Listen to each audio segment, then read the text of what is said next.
ধোকা, দুনিয়া ধোকা। দুনিয়া কি? ওমা হাদিহিল হায়াতুদ দুনিয়া ইল্লা লাহবুন ওয়া লাইব। আল্লাহ বলছেন বান্দা দুনিয়া তামাশা, ধোকা, খেলাধুলা।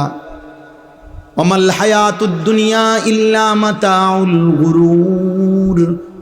দুনিয়া শুধুই ধোকা, দুনিয়া শুধুই ধোকা। এই বাড়ি ধোকা, এই হাসি ধোকা, এই আনন্দ ধোকা, এই যৌবন ধোকা। তুমি যুবক মনে রেখো, তোমার চোখে চারদিকেই কত বৃদ্ধ মানুষ ঘোরাফেরা করছে, তুমি কি দেখো না?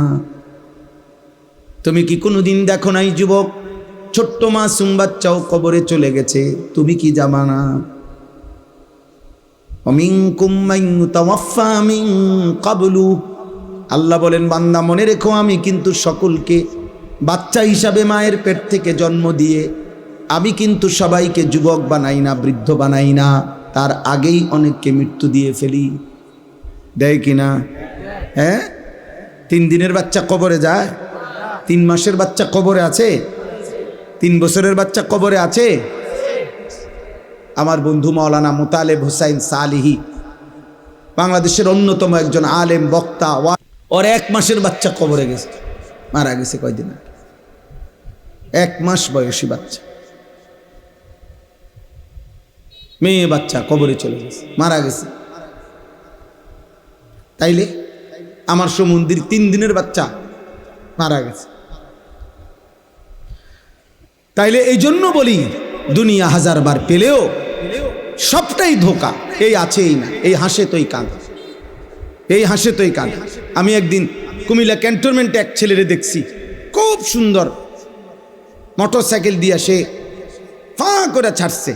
এখানে দেখছি খুব মৌজে আছে, কাবিলা পর্যন্ত গেছি, আমার গাড়িও পিছন দিয়ে গেছি, দেখছি মানুষের জট। দাঁড়াই, এই কাংলা দিয়া খবর দেখি, এই ছেলেটাই আপনার কভার্ড ভ্যানের মধ্যে এমন জোরে বাড়ি দিছে, এই পাওটা আলগা হয়ে গেছে একদম।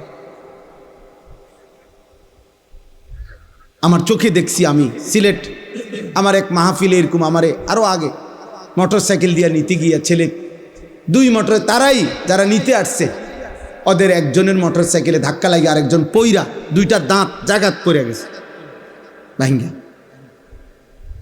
আমি কক্সবাজার দেখছি মহেশখালী মাহফিলে যাইতে সময় এই যুবক আমার নিষেধ করার পরেও মোটর সাইকেল দিয়ে নিতেছে, বারবার নিষেধ করছে।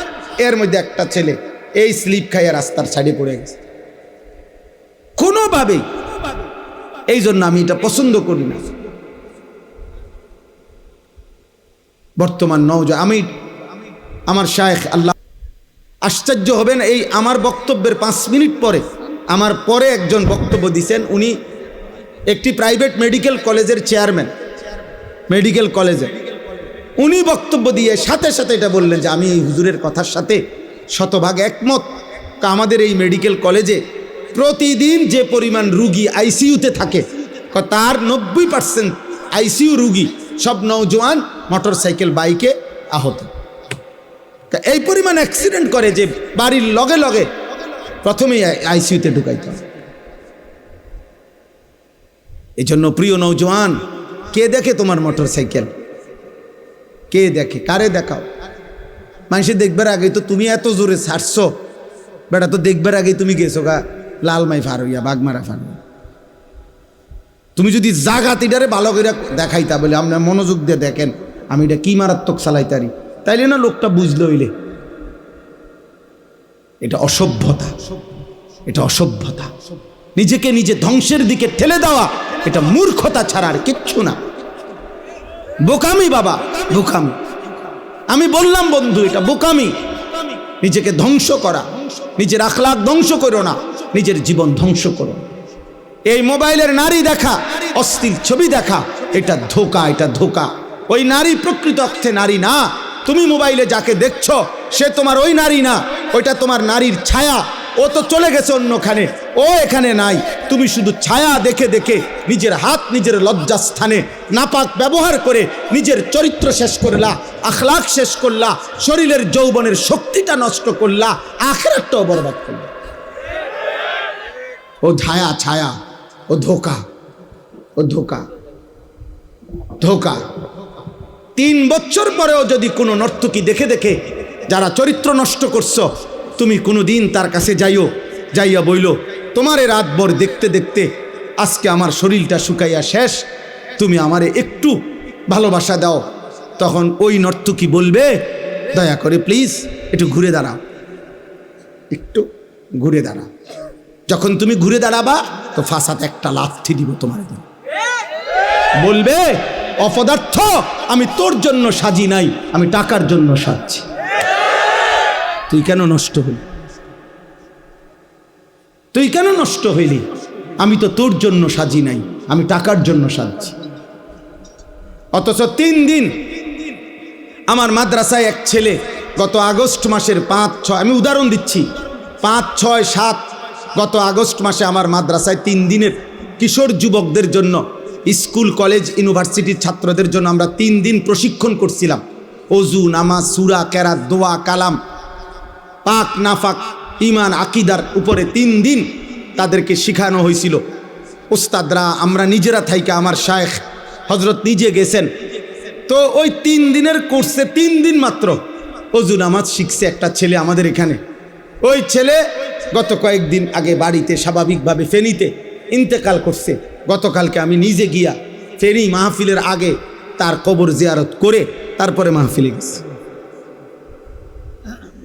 ও মার কাছে বলছে, আইসা তার মার কাছে, মায় খবর পাঠাইছে আরেক ছেলেকে দিয়া যে হুজুর রে বইলেন আমার এই ছেলে মৃত্যুর আগে অসুস্থ ছিল, মৃত্যুর আগে 1 সপ্তাহ প্রায় দিন তারে মারে এটা বলছে, মা হাসলেও মরে যাবেন, কাঁদলেও মরে যাবেন, সুখে থাকলেও মরে যাবেন, দুঃখে থাকলেও মরে যাবেন। তো মায় বলছে, ফুত এই কথা তুই কাঁদতে শুনছ? এ তো আমার নাম বলছে, কয় হুজুরে কইছে। এরপরে সপ্তাহখানিকের মাথায় মরে গেছে। এজন্য দুস্থ মরে যাইবা, এক অনিবার্য বাস্তবতা, মৃত্যু থামাই দিবে। এই হাসি, এই আনন্দ, এই উল্লাস, এই মাতলামি, এই নেশা, এই নারী, এই ছবি, এই অহংকার, এই বড়াই, এই যৌবনের উদ্দামতা সব থামাই দিবে, সব থামাই দিবে। হযরত ওমর ইবনে আব্দুল আজিজ বিশ্ববিখ্যাত তাবেঈ ছিলেন, ইসলামের 5ম খলিফা ছিলেন। তিনি মাঝে মাঝে কবরস্থানে, নিজ পারিবারিক কবরস্থানে দাঁড়িয়ে, আমরা কিতাবে পড়ছি, কবরস্থানে দাঁড়াইয়া উনি কবরকে ডাক দিতেন আর বলতেন, হে কবর, মাজা ফাআলতা বিল আহিব্বা, হে কবর, আমার আত্মীয় স্বজনের সাথে, আমার প্রিয়জনদের সাথে তুমি কি করেছ? আমার চাচারে তোমারে কবর দিছিলাম, আমার চাচার এখন কি খবর বলো? আমার জ্যাঠা তোমার কবরে আছে, আমার বাবা, আমার চাচাতো ভাই, আমার স্বজনরা এই কবরে আছে, হে কবর তুমি বলো আমার আপনজনদের সাথে তুমি কি করেছ?